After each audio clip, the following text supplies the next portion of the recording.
আপনি যদি স্টুডেন্ট হন, চাকরি করেন, বিজনেস করেন বা ফুল টাইম চার্ট দেখার সময় না থাকে, তাহলে এই ভিডিওটা আপনার জন্য।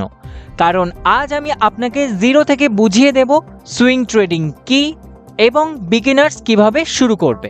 ভিডিওর শেষে আপনি ক্লিয়ার বুঝে যাবেন সুইং ট্রেডিং কি, এটা কিভাবে কাজ করে, ডে ট্রেডিংয়ের থেকে পার্থক্য কী, কত টাকা দিয়ে শুরু করা যায়, কোন মিস্টেক্স বিগিনার্সরা সবচেয়ে বেশি করে, আর শুরু করার এক্স্যাক্ট রোড ম্যাপ কি। সবার প্রথমে আমরা দেখি সুইং ট্রেডিং কি। সুইং ট্রেডিং হলো এক ধরনের ট্রেডিং স্টাইল যেখানে আপনি স্টক বা যে কোনো অ্যাসেট কয়েক দিন থেকে কয়েক সপ্তাহ বা কয়েক মাস হোল্ড করে রাখেন মার্কেটের short to medium term movement ধরার জন্য। একটা যদি আমরা এক্সাম্পল দেখি, ধরুন কোনো একটা কোম্পানির শেয়ার প্রাইস এখন এই লেভেলে 100 টাকায় চলছে। আপনি বুঝতে পারছেন যে এই কোম্পানিটা ফান্ডামেন্টালি স্ট্রং, এর প্রাইস ফিউচারে 120 টাকা হতে পারে।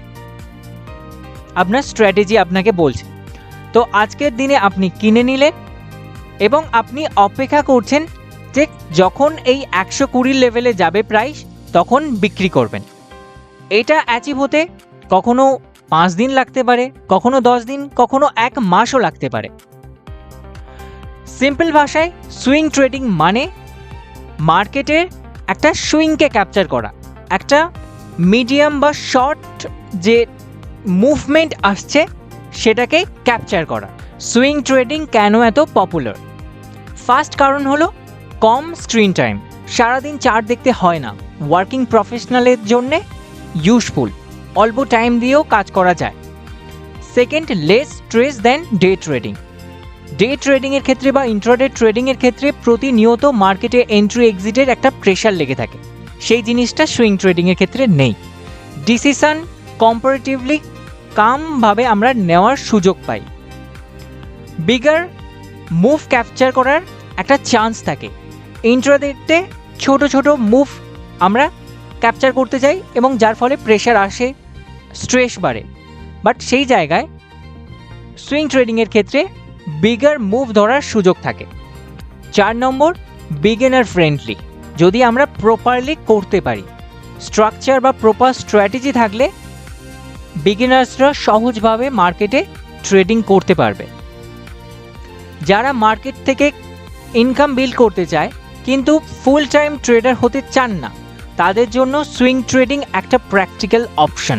সুইং ট্রেডিং, ডে ট্রেডিং এবং ইনভেস্টিংয়ের মধ্যে পার্থক্য কী? সবার প্রথমে আমরা ডে ট্রেডিং বা ইন্ট্রাডে ট্রেডিং সেটাকে বুঝি। ইন্ট্রাডে ট্রেডিংয়ের মানে কি? যে মার্কেট যখন থেকে স্টার্ট হয় 9টা 15 সময় স্টার্ট হয় এবং 3টে 30-এর সময় বন্ধ হয়ে যায়, আমাদের যত কেনা বেচা করার আছে সব এই টাইমের ভেতরে করতে হবে, ওই 9টা 15 থেকে 3টে 30-এর মধ্যে। মানে আমরা যদি কিছু বাই করি সেটাকে 9টা 15 থেকে 3টে 30-এর ভেতরে বিক্রি করে দিতে হবে, মানে 3টে 30-এর ভেতরে বিক্রি করে দিতে হবে, এক্সিট করে যেতে হবে, সেখানে লাভ হোক বা লস হোক। বা যদি আমরা কিছু সেল করে থাকি, শর্ট যেটাকে বলা হয়, তো আমাদের 3টে 30-এর ভেতরে প্রফিট হোক বা লস হোক আমাদের এক্সিট করে যেতে হবে মার্কেট থেকে। এবারে ইনভেস্টিংয়ের ব্যাপারটা বুঝি। ইনভেস্টিংয়ের মানেই হলো যে আজ আমরা কোনো একটা ভালো কোম্পানির শেয়ার কিনছি, বাট বিক্রি করার কোনো রকম প্ল্যানিং নেই আজ আমাদের। মানে আমরা কোনো রকম প্ল্যান নিয়ে চলছি না, আমরা ভেবেছি যে 10-15 বছর আমাদের টাকা এখানে থাকলে টাকাটা ধীরে ধীরে গ্রো করতে থাকবে, তাতে আমাদের কোনো প্রবলেম নেই। তো যখন আমাদের এক্সিটের কোনো প্ল্যান থাকে না, সেটাকে ইনভেস্টিং বলে। আর একটা হলো সুইং ট্রেডিং, যেটা নিয়ে আজ আমরা ডিসকাস করছি, এবং আমার পয়েন্ট অফ ভিউ থেকে সুইং ট্রেডিং হলো বেস্ট। সুইং ট্রেডিংয়ের মানে কি? যে আমরা একটা প্রাইসে এন্ট্রি করছি এবং আমাদের টার্গেট রয়েছে যে এই লেভেলে মার্কেট যাবে, একটা ভালো আমরা মোমেন্টাম ক্যাপচার করতে পারি বা ভালো একটা মুভ ক্যাপচার করতে পারি, এবং এখানে এন্ট্রি করার পরে আমরা ওয়েট করি যতক্ষণ না পর্যন্ত এই টার্গেটটা অ্যাচিভ করছে। এই টার্গেটটা অ্যাচিভ করলে আমরা মার্কেট থেকে বেরিয়ে যাব। এবারে এই টার্গেটটা অ্যাচিভ করতে 2 দিন লাগাতে পারে, 7 দিন লাগাতে পারে, 1 মাস লাগাতে পারে, 2 মাস লাগাতে পারে। বাট আমরা যখনই এন্ট্রি করছি তার আগে থেকেই আমাদের ডিসাইড করা রয়েছে যে আমরা কোনখানে এক্সিট করব বা বিক্রি করে প্রফিট বুক করব। সেটা অনেক সময় এটাও হবে যে আমাদের 1 বছর হয়ে গেছে তবু আমাদের টার্গেট হিট হয়নি, তার মানে কি আমরা ইনভেস্টর হয়ে গেলাম? না, আমরা তবুও ট্রেডিং করছি। কারণ ইনভেস্টিংয়ের ক্ষেত্রে আগে থেকে ডিসাইড করা নেই যে কোনখানে এক্সিট হবে বা কোনো রকম আগে থেকে এক্সিট প্ল্যান নেই। বাট সুইং ট্রেডিংয়ের ক্ষেত্রে আমাদের এক্সিট প্ল্যান রয়েছে যে মার্কেট এই লেভেলে গেলে আমরা বিক্রি করে বেরিয়ে যাব। ক্লিয়ার হয়েছে? এবারে আমরা দেখব যে সুইং ট্রেডিং কিভাবে কাজ করে। আমরা একটা খুবই সিম্পল বিগিনার ফ্রেন্ডলি একটা স্ট্র্যাটেজি দেখব। প্রথমে স্ট্র্যাটেজিটা এখানে দেখব, দেন মার্কেটে আমরা ইমপ্লিমেন্ট করে দেখব যে ওটা কাজ করছে কি কাজ করছে না। প্রথমে আমরা বুঝে নিই অ্যাকচুয়ালি ট্রেডিং স্ট্র্যাটেজিটা কেমন। তার জন্য আমি এখানে অন্য একটা কালার নিচ্ছি। যেমন আমরা জানি যে মার্কেটে আমরা ইন্ডিকেটর ইউজ করতে পারি। কিভাবে ইউজ করতে হয় সেটা আমি স্টেপ বাই স্টেপ দেখিয়ে দেব। তো আমরা এখানে একটা ইন্ডিকেটর ইউজ করব, সেটা হলো সিম্পল মুভিং অ্যাভারেজ। ধরুন এটা একটা সিম্পল মুভিং অ্যাভারেজ এইভাবে গেছে। প্রথমে বলে রাখি এটা হচ্ছে 200 মুভিং অ্যাভারেজ, 200 SMA বা সিম্পল মুভিং অ্যাভারেজ। ওকে, এর সাথে আমরা আরেকটা মুভিং অ্যাভারেজ ইউজ করব যেটা হলো 50 মুভিং অ্যাভারেজ। তো আমরা ড্র করি 50 মুভিং অ্যাভারেজ এরকম, দেন এরকম ড্র করার পেছনে কারণ আছে, সেটা বললেই বুঝে যাবেন। এটা 50 মুভিং অ্যাভারেজ SMA। ওকে, তো এই যে স্ট্র্যাটেজিটা খুবই সিম্পল। যখন শেয়ার প্রাইস এই 200 মুভিং অ্যাভারেজ এবং 50 মুভিং অ্যাভারেজের নিচে থাকবে, মানে এই লেভেলে ধরছি আমাদের শেয়ার প্রাইস রয়েছে, অন্য একটা কালার করে নিই তাহলে সুবিধা হবে। এই লেভেলে আমাদের শেয়ার প্রাইস রয়েছে, যেখানে 200 মুভিং অ্যাভারেজের নিচে 50 মুভিং অ্যাভারেজ এবং তার নিচে শেয়ার প্রাইস। এখানে আমাদের বাইং সিগন্যাল মার্কেট দিচ্ছে, মানে আমাদের এখানে বাই হবে। আর এর অপোজিটটা যখন হবে যে সবার নিচে 200 মুভিং অ্যাভারেজ, তার উপরে 50 মুভিং অ্যাভারেজ এবং তার উপরে শেয়ার প্রাইস, এখানে আমাদের সেল হবে। জাস্ট এটাই সিম্পল, আর কিছুই না। যখন 200 মুভিং অ্যাভারেজের নিচে 50 মুভিং অ্যাভারেজ এবং তার নিচে শেয়ার প্রাইস তখন বাই, এবং তার অপোজিটটা যখন 200 মুভিং অ্যাভারেজের ওপরে 50 মুভিং অ্যাভারেজ এবং তার উপরে শেয়ার প্রাইস, তখন সেল হবে। জাস্ট এটাই একটা ট্রেডিং স্ট্র্যাটেজি, যেটাকে আমরা যদি মার্কেটে ইউজ করি দেখতে পাবো কনস্ট্যান্টলি আমরা রিটার্ন জেনারেট করতে পারছি। সেটা এবারে আমরা প্র্যাকটিক্যাল দেখে নিই। তো আমরা ট্রেডিং স্ট্র্যাটেজিটা দেখার জন্যে এখন ট্রেডিং ভিউতে এসে গেছি। ট্রেডিং ভিউতে আমাদের ডেলি টাইম ফ্রেম সিলেক্ট করা রয়েছে, এই যে 1 ডে টাইম ফ্রেম সিলেক্ট করা রয়েছে। এবারে আমরা করব কি, এখানে ইন্ডিকেটর সার্চ করব, SMA লিখলাম, সিম্পল মুভিং অ্যাভারেজ। এই যে সিম্পল মুভিং অ্যাভারেজ, এটাকে আমরা দুবার ক্লিক করব। একবার ক্লিক করলে একটা ইন্ডিকেটর এসে গেছে এই লেফট সাইডে এখানে, আরেকবার ক্লিক করলে আরেকটা ইন্ডিকেটর চলে আসবে, মানে সেম ইন্ডিকেটর আমাদের দুবার দরকার। এবারে নেক্সট আমরা এখানে আসব, এখানে এসে এদের সেটিংসে একটু চেঞ্জেস করব। এই সেটিংসের আইকনে এসে আমরা লেন্থকে প্রথমেরটাকে 200 করে দিলাম এবং স্টাইলে গিয়ে এটার কালার করে দিলাম ব্ল্যাক, দেন ওকে করে দিলাম। আরেকটা যে সেকেন্ড রয়েছে সেটাকে আমরা লেন্থে গেলাম, লেন্থে গিয়ে এটাকে করে দিলাম 50, স্টাইলকে করে দিলাম আমরা রেড, দেন ওকে। ঠিক আছে, যেমন আমরা থিওরিটা দেখছিলাম বা একটু আগে দেখছিলাম যে কিভাবে ওই স্ট্র্যাটেজিটা কাজ করে, তো সেরকম কন্ডিশন আমরা খোঁজার চেষ্টা করি। যেমন সেরকম কন্ডিশন এখানে আমরা দেখতে পাচ্ছি যে সবার উপরে 200 মুভিং অ্যাভারেজ, মানে আমাদের 200 দিনের মুভিং অ্যাভারেজ, তার নিচে 50 মুভিং অ্যাভারেজ এবং তার নিচে শেয়ার প্রাইস। কোথায় এই কন্ডিশনটা সবার প্রথম হয়েছিল? এই জায়গাতে। তো আমরা এখানে একটা দাগ দিয়ে দিই যেখানে কন্ডিশন ফার্স্ট মিট হচ্ছে এখানে। এর অপোজিটটা যখন হবে তখন আমরা বিক্রি করে বেরিয়ে যাব। এর অপোজিটটা কোথায় হয়েছে? এর অপোজিটটা হয়েছে প্রায় এখানে। তো আমরা যদি এখানে এন্ট্রি করতাম আর এখানে এক্সিট করতাম তাহলে আমাদের কি রিটার্ন আসতো? আমাদের অলমোস্ট 7.38 বা 3-7% রিটার্ন এসেছে। তো সেটা কি খারাপ রিটার্ন? অবশ্যই নয়, খারাপ রিটার্ন নয় 145 দিনে মাত্র। এটাকে যদি আমরা প্রপার এন্ট্রি এক্সিট পজিশন দেখি, আমাদের এন্ট্রি হবে যেদিন কন্ডিশনটা মিট হলো তার পরের দিন মার্কেট যেখানে ওপেন হচ্ছে সেখানে, এবং যেদিন কন্ডিশন এখানে সেলিং সিগন্যাল দিল তার পরের দিনের ক্যান্ডেলের যেখানে ওপেন হচ্ছে সেখানে আমাদের এক্সিট হবে। তো সেটাকে যদি আমরা আরও রিঅ্যাডজাস্ট করে আমরা কারেক্টভাবে দেখি, তো এখানে এন্ট্রি আর এই ক্যান্ডেলের এখানে এক্সিট 6.99 মানে 7% আমরা ধরে নিতে পারি আমাদের এখানে টার্গেট হয়েছিল। দেন এখানে আমাদের এখানে এন্ট্রি কোথায় দিচ্ছে? আমাদের এন্ট্রি দিচ্ছে এখানে, এই জায়গাতে এন্ট্রি। আর এক্সিট সিগন্যাল কোথায় দিচ্ছে? এক্সিট সিগন্যাল দিচ্ছে এখানে। তো আমাদের এন্ট্রি হচ্ছে এই ক্যান্ডেলটায় আর এক্সিট হচ্ছে আমাদের এই সব জায়গাতেই। তো এখানে 218 দিন 6.16% রিটার্ন।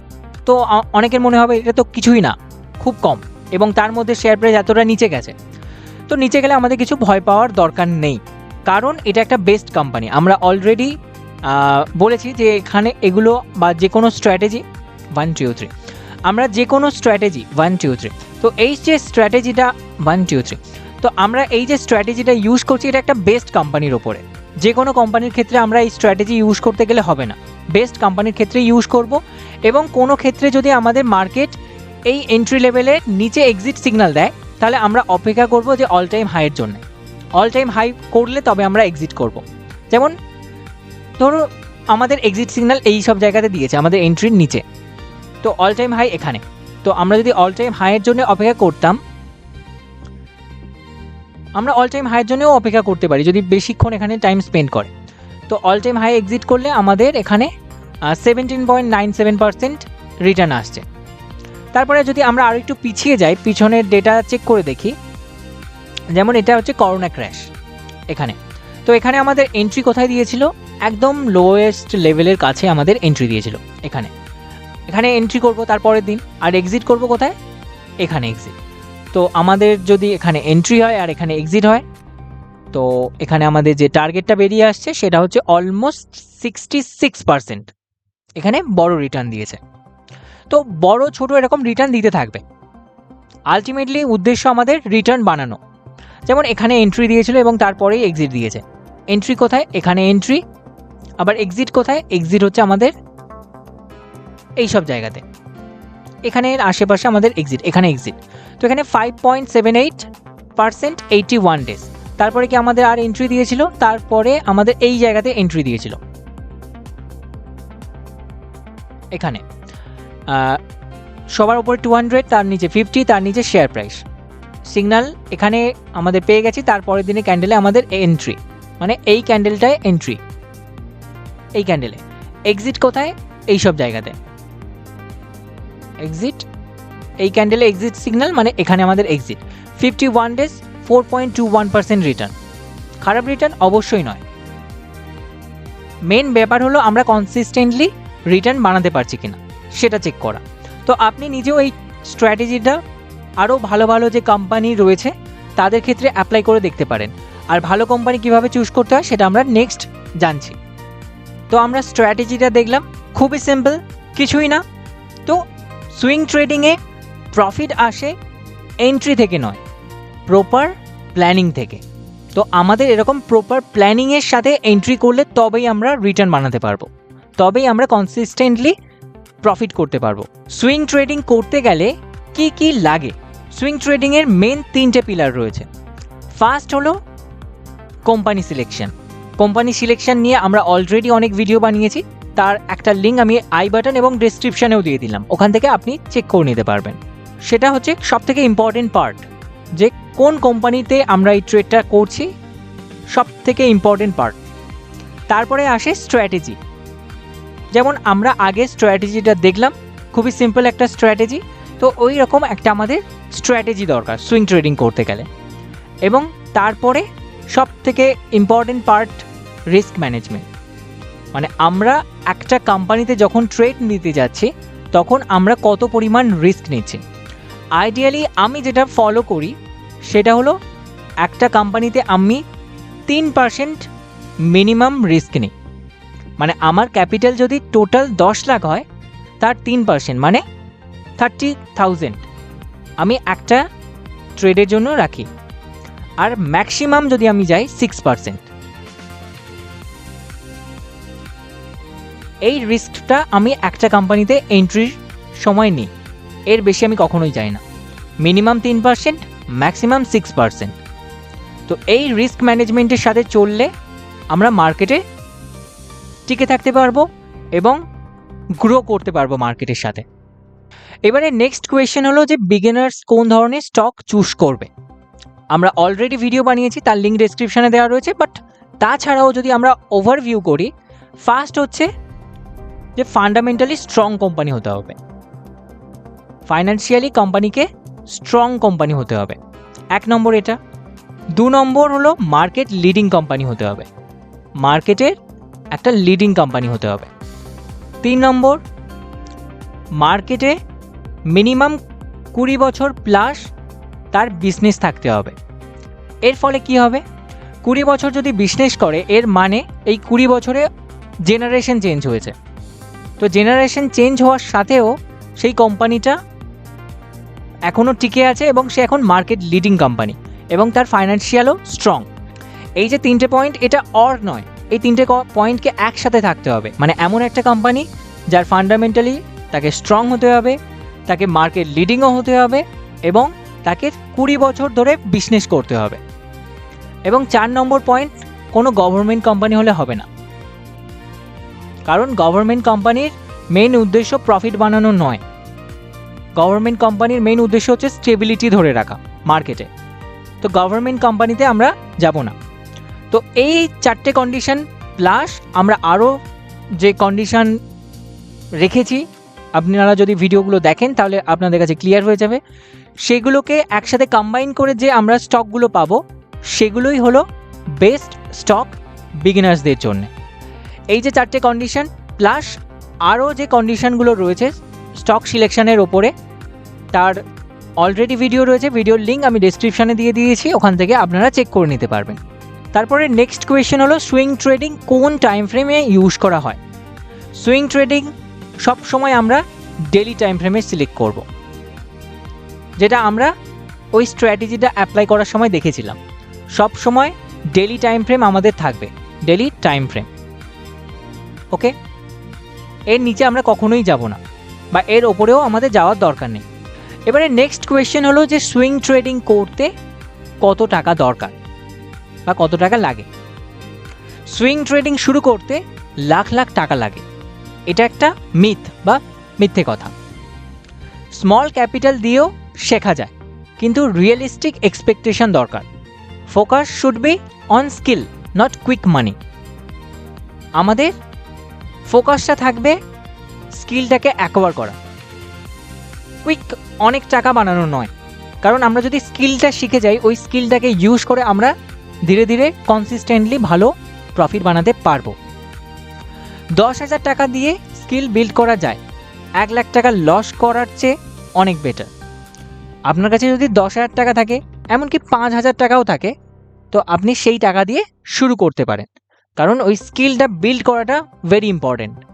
পরে আপনি টাকা কামিয়ে নিতে পারবেন, পরে আরও রিটার্ন ভালো বানাতে পারবেন, বাট আগে ওই স্কিলটা নিজের ভেতরে নিয়ে আসাটা দরকার। তো start small, learn to execute, protect your capital. নিজের ক্যাপিটালটাকে প্রোটেক্ট করুন, ক্যাপিটাল না থাকলে কিচ্ছু হবে না। নেক্সট আমরা জানি যে সুইং ট্রেডিং কতদিন হোল্ড করতে হয়, যেটা আমরা অলরেডি জেনেছি যে আমাদের হোল্ডিং পিরিয়ড 1 দিনও হতে পারে, 2 দিনও হতে পারে, 1 সপ্তাহ হতে পারে, 15 দিন, 20 দিন, 1 মাস, এমনকি 1 বছরও হয়ে যেতে পারে, যতক্ষণ না আমাদের যে টার্গেট আমরা সেট করেছিলাম, রিয়েলিস্টিক টার্গেট স্ট্র্যাটেজি অনুযায়ী যে টার্গেট আমরা সেট করেছিলাম, সেই টার্গেটটা যতদিন না অ্যাচিভ করছে ততদিন আমরা বিক্রি করব না। এটাই হচ্ছে সুইং ট্রেডিংয়ের টেকনিক। তো আমাদের ম্যাক্সিমাম 1 বছরও লাগতে পারে, যতক্ষণ না আমাদের টার্গেট অ্যাচিভ করছে ততক্ষণ আমরা বিক্রি করব না। আমাদের মেইন উদ্দেশ্য বারবার কেনা বেচা নয়, আমাদের মেইন উদ্দেশ্য হলো মার্কেটে প্রফিট বানানো, রিটার্ন বানানো। বিগিনার্সদের সবচেয়ে কমন যে মিস্টেকগুলো দেখা যায় বা যেগুলো আমিও অলরেডি করেছি, যেমন হচ্ছে র্যান্ডম স্টক বাইং, যে এই কোম্পানির শেয়ার ওপরে যাচ্ছে একে কিনে নিই, ওই কোম্পানির শেয়ার ওপরে যাচ্ছে ওই কোম্পানিকে কিনে নিই। তারপরে সেকেন্ড হলো টেলিগ্রাম, হোয়াটসঅ্যাপে বিভিন্ন গ্রুপে জয়েন থাকা এবং সেখান থেকে টিপস নিয়ে সেগুলোকে ফলো করা। 3 নম্বর ওভারনাইট রিচ হওয়ার এক্সপেকটেশন, যে আমি আজ একটা কোম্পানির শেয়ার কিনলাম, এটা 1 মাসের মধ্যে ডাবল হয়ে যাওয়া দরকার। তো এরকম কিছু হয় না, আমাদের এক্সপেকটেশন রিয়েলিস্টিক রাখতে হবে। রিস্ক ম্যানেজমেন্ট প্রপারলি না করা, যে একটা কোম্পানিতে টোটাল ক্যাপিটালের 100%ই হচ্ছে ইনভেস্ট করে দিয়েছে, আর সেই কোম্পানিটা অনেক দিন ধরে চলছে না, আটকে আছে, কনসলিডেশনে আছে। তো আমাদের পুরো ফান্ডটা ওই একটা কোম্পানিতে ফেঁসে থাকলো, যেখানে অন্যান্য কোম্পানিতে অপরচুনিটি আমরা দেখতে পাচ্ছি, বাট ফান্ড না থাকার কারণে আমরা এন্ট্রি করতে পারছি না। তো ফলে অপরচুনিটি লস এবং রিটার্নও লস। তো রিস্ক ম্যানেজমেন্ট, যেটা আমরা আগেও জেনেছি, যে একটা কোম্পানিতে মিনিমাম 3% এবং ম্যাক্সিমাম 6% পর্যন্ত আমরা যেতে পারি। তো আবার এখানে অনেকের কোয়েশ্চেন হতে পারে যে যদি আমাদের ক্যাপিটাল 5,000 টাকা হয় বা 10,000 টাকা হয়, তাহলে আমরা কিভাবে করব? তো সেক্ষেত্রে ধীরে ধীরে ক্যাপিটাল বিল্ড করুন।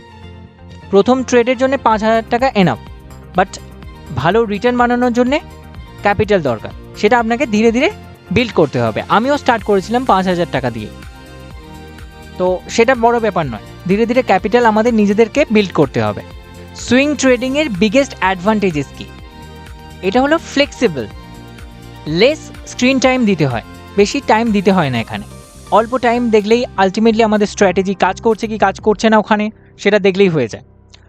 জবের সাথে, বিজনেসের সাথে, পড়াশোনার সাথে আমরা এটা করতে পারি। স্ট্রাকচার্ড লার্নিং পসিবল এখানে, আর বেটার ডিসিপ্লিন আমাদের ক্রিয়েট হয়। সুইং ট্রেডিং ইজি মানি না, কিন্তু ডিসিপ্লিনড মানুষের জন্য এটা পাওয়ারফুল একটা স্কিল। কারা সুইং ট্রেডিং শিখবে বা কাদের জন্য বেস্ট?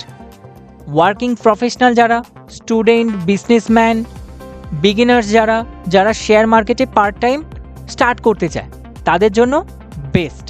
তাদের জন্য আইডিয়াল নয়। যারা ইনস্ট্যান্ট প্রফিট করতে চায় তাদের জন্য আইডিয়াল নয়। স্টপ লসের পয়েন্ট এখানে ভুল করে এসেছে, এটা হচ্ছে ইন্ট্রাডের ক্ষেত্রে স্টপ লস লাগে, বাট সুইং ট্রেডিংয়ের ক্ষেত্রে আমরা স্টপ লস ইউজ করি না। এবং যারা পেশেন্স লেস বা যাদের পেশেন্স খুবই কম, তাদের জন্য একদমই আইডিয়াল নয়। How to start swing trading বিগিনার্সদের জন্য রোডম্যাপ, স্টেপ বাই স্টেপ আমরা দেখব। সবার প্রথমে মার্কেটের বেসিক বুঝতে হবে আমাদের, দেন চার্ট, ক্যান্ডেলস্টিক এগুলোকে প্রপারলি আমাদের বুঝে নিতে হবে। ট্রেন্ড প্লাস সাপোর্ট, রেজিস্ট্যান্স এগুলোকে আমাদের শেখা দরকার। দেন একটা সেটআপ বা স্ট্র্যাটেজি শিখতে হবে, যেমন আজকের আমরা একটা স্ট্র্যাটেজি জানলাম। দেন পেপার ট্রেড করতে হবে, এবং পেপার ট্রেডের পরে আমরা স্মল ক্যাপিটাল দিয়ে স্টার্ট করতে পারি আমাদের ট্রেডিং। দেন জার্নাল মেনটেন করতে হবে, যেটা ভেরি ইম্পর্টেন্ট, অনেকেই মিস করে যায়। এবং ডিসিপ্লিন বিল্ড করতে হবে, উইদাউট ডিসিপ্লিন কিছুই কাজের নয়। স্ট্র্যাটেজির আগে সিস্টেম, আর সিস্টেম এর আগে আসে হচ্ছে মাইন্ডসেট। এটাই বিগিনারের রোডম্যাপ। উইদাউট এই পয়েন্টগুলোকে আমরা যদি ট্রেড করতে যাই বা আমরা যদি ভাবি যে আমরা মার্কেটের এক্সপার্ট হয়ে গেছি, তাহলে আমরা ভুল করছি। একটা জিনিস মনে রাখবেন, সুইং ট্রেডিং আপনাকে রিচ করবে না যদি আপনি এটাকে শর্টকাট ভাবেন, কিন্তু আপনি যদি এটাকে একটা স্কিল ভাবে নেন, ডিসিপ্লিনের সাথে শেখেন আর স্মল মিস্টেক থেকে লার্ন করেন, তাহলে এই স্কিল আপনার ফাইন্যান্সিয়াল জার্নি কমপ্লিটলি বদলে দিতে পারে। তো সুইং ট্রেডিং হলো এমন একটা স্মার্ট ট্রেডিং স্টাইল যেখানে আপনি মার্কেটের short to medium move capture করার চেষ্টা করেন উইদাউট মার্কেটকে সারাক্ষণ ফলো করে। বিগিনার হিসেবে আপনার গোল প্রফিট না, প্রথম গোল হওয়া উচিত সার্ভাইভ করা, শেখা আর ডিসিপ্লিনড ট্রেডার হওয়া। কারণ মার্কেটে যারা টিকে থাকে তারাই ইভেন্চুয়ালি আর্ন করতে পারে। এই ধরনের প্র্যাকটিক্যাল বেঙ্গলি ট্রেডিং কন্টেন্ট পেতে চ্যানেল সাবস্ক্রাইব করে রাখুন। আর যদি আপনি চান আমি নেক্সট ভিডিওতে আরও কিছু সহজ beginner swing trading strategy step by step explain করি, তাহলে কমেন্ট করুন পার্ট 2। ধন্যবাদ।